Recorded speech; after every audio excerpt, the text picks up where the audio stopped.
Hey, thanks for clicking on this video. My name is Zaji and today I want to talk to you a little bit about some sewing things. So I'm in my studio and I'm wearing something you haven't seen before, so it means that I'm going to be sharing a new pattern. So this is Simplicity S9185 and it is one of their patterns that includes a topper, a top, and also bottoms. In my case it is a beautiful cape, a long sleeve t-shirt, and elasticated woven pants. So I'm going to tell you my thoughts on this pattern, some things that I did when constructing this pattern, and also just my thoughts on it overall. So if that interests you, then I encourage you to subscribe and continue watching.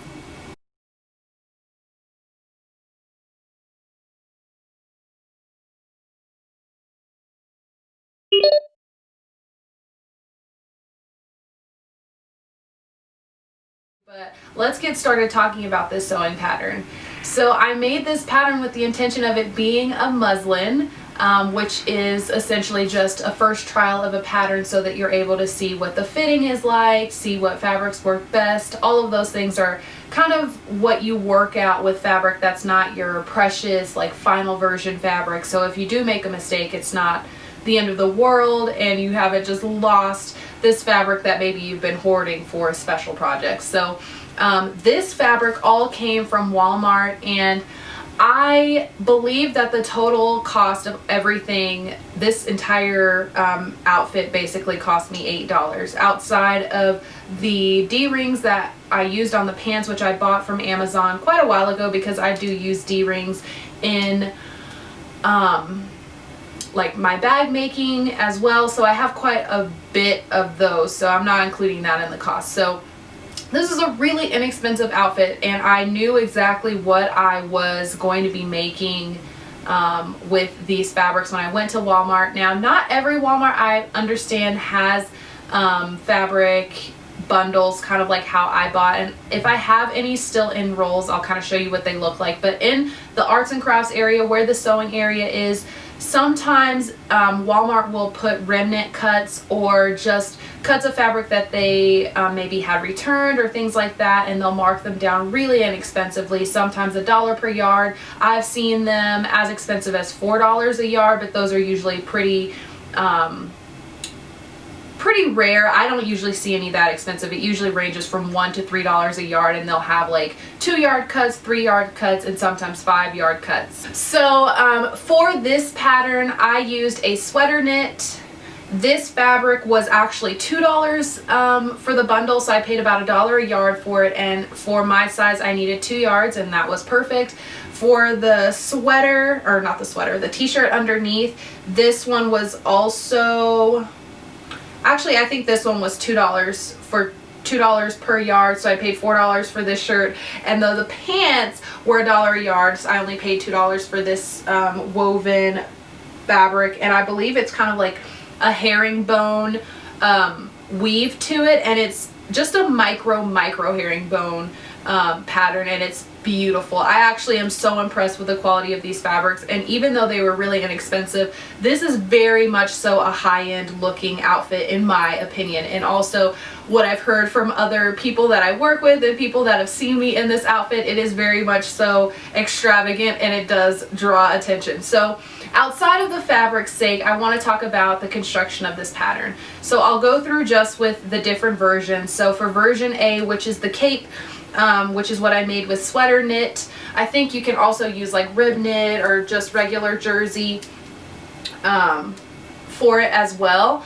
And I really love this cape. You all may not know, but I am such a extra person. I love extraness, and if I can incorporate that into my garments, I 100% am going for it. So when I saw the pattern envelope, originally I was like, oh my gosh, that is so impractical. Like, the cape would get everywhere, it would just be a huge mess. And then I was like, yeah, why not do it in white if it's gonna be a huge mess? And I was actually pleasantly surprised by how wearable this cape actually is. It's more like just a poncho, and the ends of this fabric can also be wrapped around like you see how I'm wearing it. Also, I'll insert photos, and you probably have already seen those photos I've inserted of the full length of this. So it is quite long, and because sweater knits typically don't have very much recovery with them, even more high-end sweater knits I've found, they do tend to stretch out over time, and with the length this does stretch out.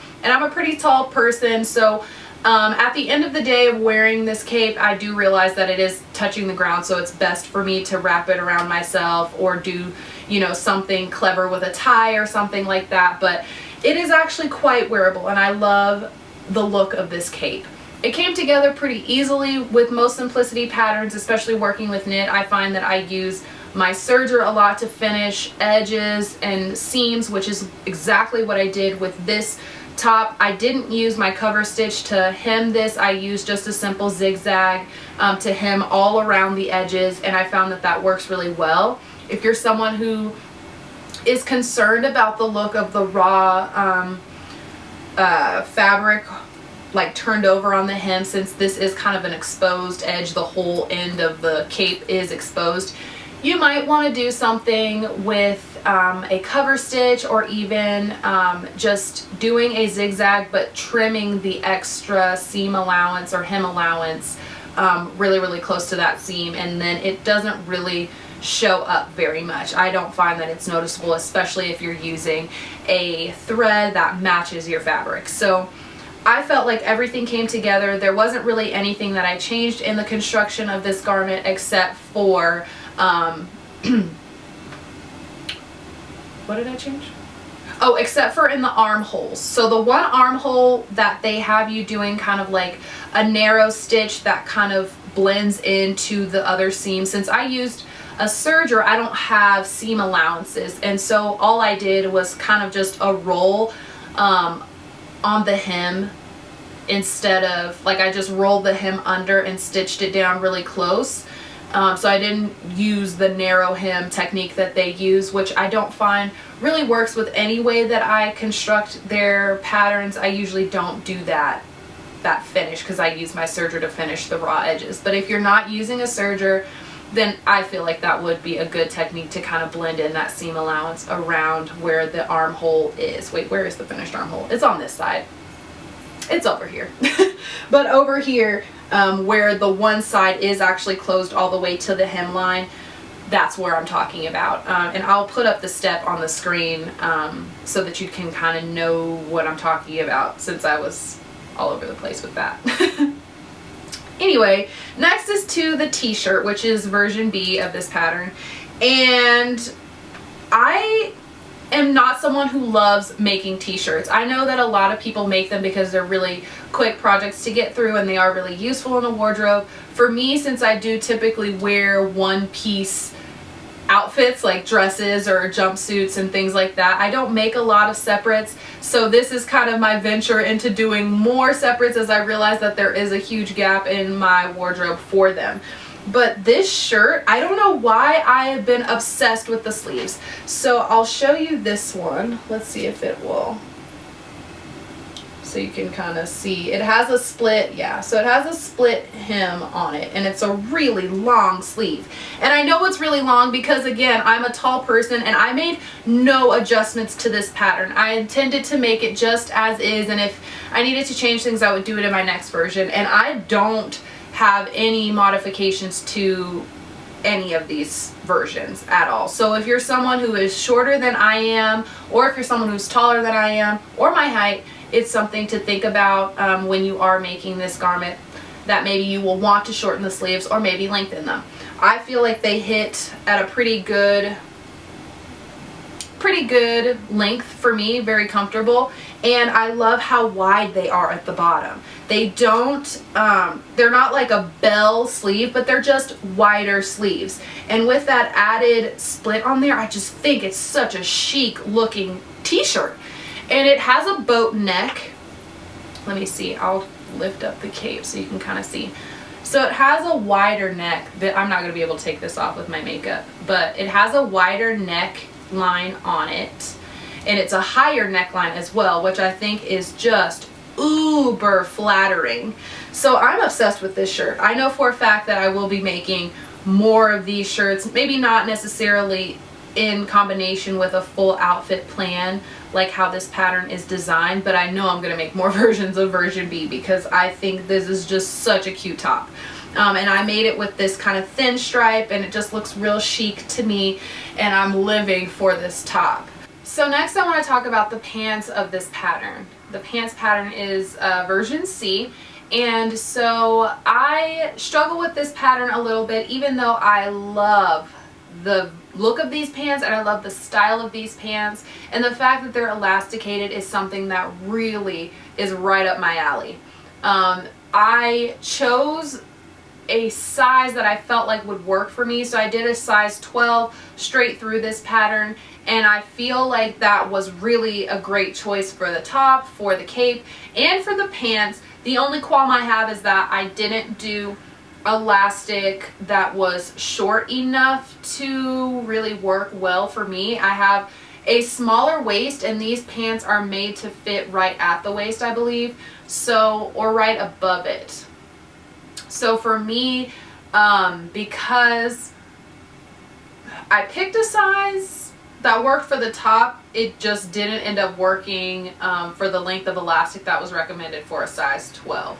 So in making this pattern again, I'll definitely do a shorter elastic. I could probably even stand to lose maybe 1.5 to 2 inches of length on the elastic that is in the pants, but it's not something to where my pants are falling off. They're just a little bit looser than I personally would prefer.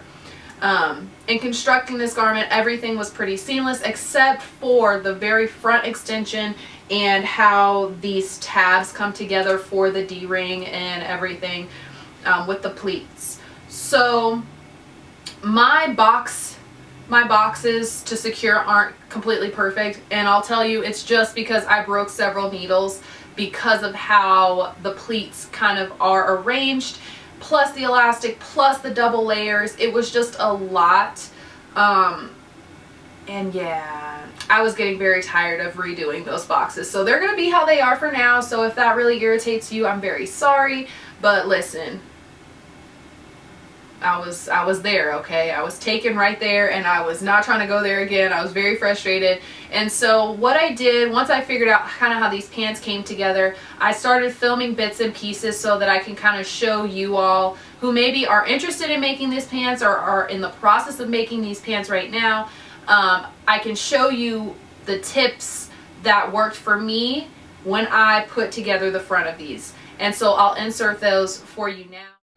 So for this front extension, you can see that I have marked here fold lines and also that small dot that's there. And so basically this is my back casing sewn on, but I don't have the tab sewn on at all because we're going to be trying to enclose this casing with the front extension. And it was just way too bulky to try to do it with those tabs basted, so I didn't baste them. So we're going to press out the seam allowance on the front extension so that it neatly covers the back casing. So I've went ahead and inserted my elastic here, and here is my tab that has the D-rings.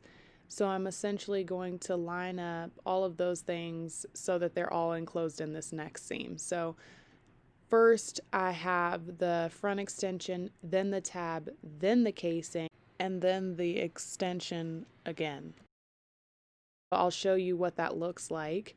I've now kind of gathered the front extension, the tab, and the casing, as you can see, and I have them lined up. I clip them together, and then if you can see, you're going to flip the front extension over top on the other side.